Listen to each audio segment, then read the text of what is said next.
Hi friends, welcome to Roastry cooking vlogs. ఈరోజు ఎండురేలు egg curry ఎలా చేయాలో చూద్దామండి.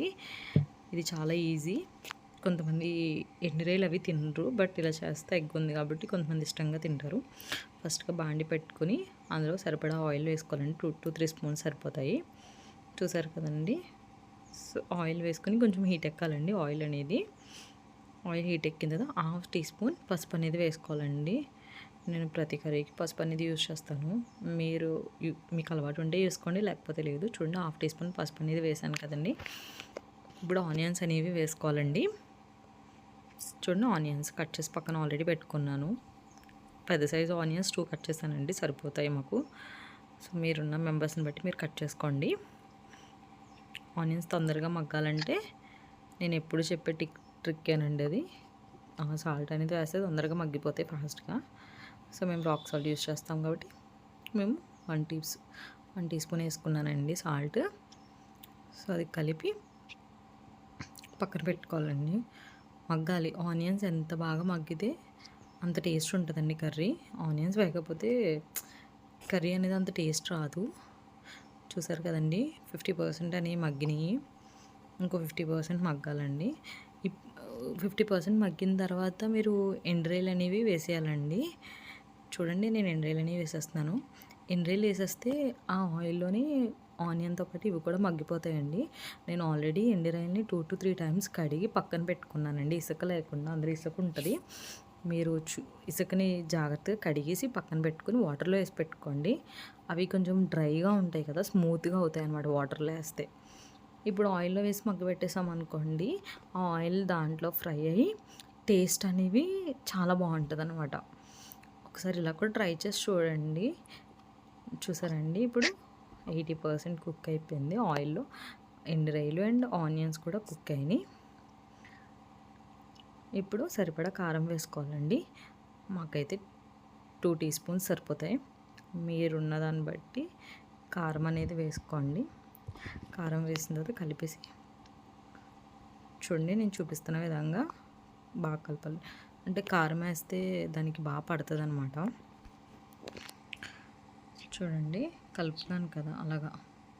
తర్వాత ఆల్రెడీ ఆడిపెట్టుకున్న మసాలా ఉందండి మాది.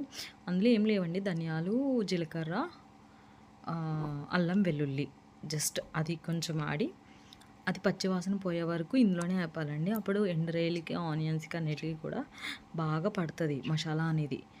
ఒక 5 మినిట్స్ లో ఫ్లేమ్లో పెట్టి ఫ్రై చేయండి. మసాలా పచ్చివాసన అనేది పోతుంది. చూసారండి, మసాలా పచ్చివాసన అనేది పోతుంది. అలా చూసారు కదా, 90% వరకు ఫుల్ ఫ్రై అయిపోయినాయి ఆనియన్స్ అండ్ ఎండురాయిలు. కారం, మసాలా అన్నీ కూడా దానికి పడతాయండి. అలా దగ్గరికి అవ్వాలన్నమాట. ఇప్పుడు అందులో సరిపడా వాటర్ వేసుకుందామండి.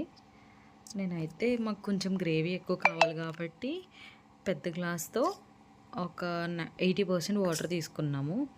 మీరు ఉండేదాన్ని బట్టి కొంచెం వాటర్ తక్కువే, గ్రేవీ అక్కర్లేదు, కొంచెం దగ్గరికి కావాలంటే మాత్రం మీరు వాటర్ తక్కువ తీసుకోండి. తర్వాత సాల్ట్ సరిపోలేదండి, సో అడ్జస్ట్ చేసుకుంటున్నాము. రాక్ సాల్ట్ అయితే కరిగిపోతుంది కాబట్టి వేసుకోవచ్చు. ఒకవేళ రాక్ సాల్ట్ కరగదన్నప్పుడు నార్మల్ సాల్ట్ కూడా యూజ్ చేయొచ్చండి. చూసారు కదా, ఇక్కడ ఒక మిస్టేక్ జరిగింది. ఒకసారి ఎవరైనా గెస్ చేయండి ఏం జరిగిందో. ఇలాంటి గొప్ప గొప్ప అద్భుతాలన్నీ చేస్తే ఇలాగే ఉంటుంది అనమాట. మనకులో మీరు మాత్రం అలా చేయకండి. సో మీరు నార్మల్గా వేయండి. నాలాంటి అద్భుతాలు చేశారంటే మాత్రం ఇలాగే అవుతుంది అనమాట. చూడండి, అంటే ఏదో సినిమా స్టైల్లో కొట్టేద్దాం కదా అనుకున్నాను. అది కాస్త అది వేరేలా అయిపోయింది. ఇప్పుడు ఎగ్స్ అస్సలు కలపకూడదండి. అది కలిపామంటే మాత్రం స్మెల్ వచ్చేస్తుంది. ఎగ్ కలపకూడదు, అలాగే లో ఫ్లేమ్లోనే ఉడకనివ్వాలి. మీకు ఒకవేళ ఎగ్ ఉడకదు అన్న డౌట్ ఉంటే మాత్రం నేను చూపించే విధంగా దాన్ని టర్న్ చేసుకోండి, అంతే. అంతకు మించి గరిటె పెట్టి శుభ్రంగా మీరు కలిపేశారంటే మాత్రం అది స్మెల్ వచ్చేస్తుందండి. అలా ఎప్పుడు కలపకూడదు. జస్ట్ మీకు ఉడకదు అన్న డౌట్ ఉంటే మాత్రం ఇలాగా చేసుకోండి అని చూపిస్తున్నాను. అదైతే ఉడికిపోతాయి. చూసారండి, అలా దగ్గరికి అవనిచ్చేయాలి కర్రీ. చాలా టేస్ట్గా ఉంటుందండి. ఒక్కసారి ట్రై చేసి చూడండి, చాలా ఇష్టంగా కూడా తింటారు డెఫినెట్లీ. మీకు కూడా చాలా నచ్చుతుంది. చూసారా అండి, ఆల్మోస్ట్ దగ్గరికి అయిపోయింది. కరివేపాకు గార్నిష్ చేసుకోండి. నా వీడియో మీకు నచ్చితే లైక్ చేయండి, షేర్ చేయండి, సబ్స్క్రైబ్ చేయండి. Thank you friends.